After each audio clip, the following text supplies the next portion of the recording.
Bank manager throws black CEO's mom's ID on the floor, instantly loses $5 billion deal. Before we dive in this story, hit the comments and tell us your city or country. Let's see how far this story reaches. If you like the video, please subscribe. She walked into the bank like she had every month to cash her check. But this time, the manager didn't even look her in the eye. He glanced at her ID and tossed it on the floor. The room went silent. Customers stared. She stood frozen, humiliated, invisible. What did the man not know? Her daughter was the CEO of a multi-billion-dollar firm, and this bank was about to sign the biggest deal in its history. But not anymore. How does one act of disrespect collapse a billion-dollar empire? Watch until the end to find out. Her name was Miss Thelma Caldwell, a retired schoolteacher in her 70s who everyone in the neighborhood loved.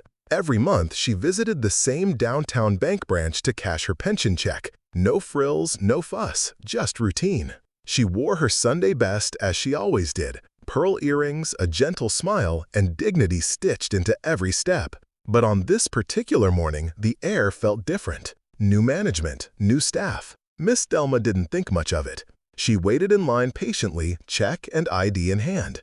But the moment she reached the counter, something shifted. The bank manager, a tall man in a sharp suit, cut in front of the teller, scanned her ID, then sneered. Without a word, he tossed her ID onto the floor like it was trash.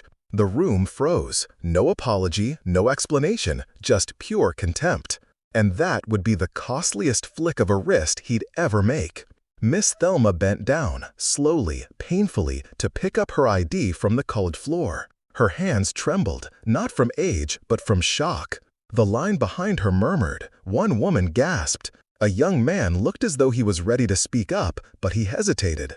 The manager walked away, smug, oblivious. Miss Thelma left without saying a word. But she didn't go home.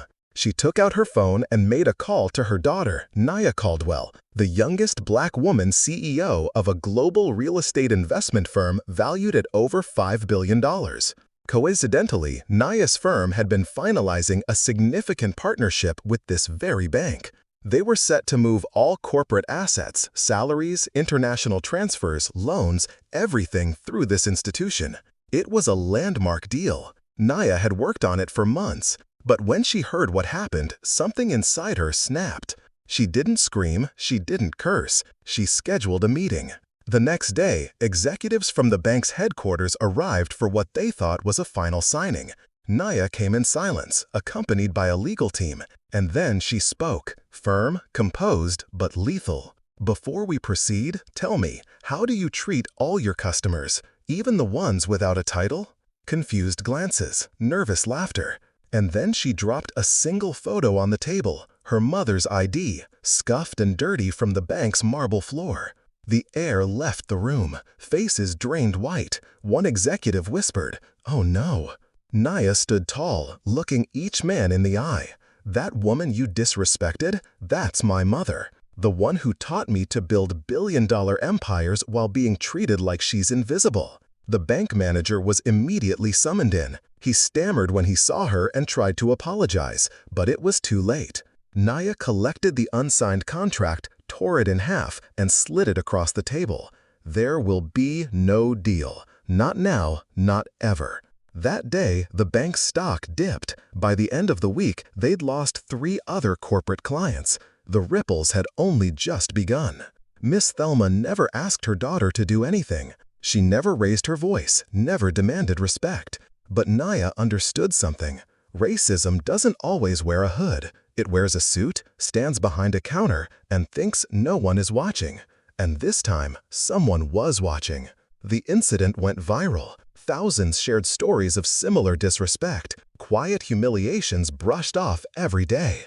The bank launched a public apology campaign, but trust, once broken, rarely heals. Nia's firm chose a black-owned bank instead, tripling their business within a month.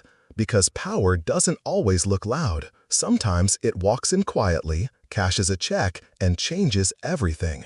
How many stories like Miss Thelma's are happening right now, just without a CEO to oversee them? Comment on your city and country below. Have you ever witnessed silent racism like this? Let's talk about it. Take care.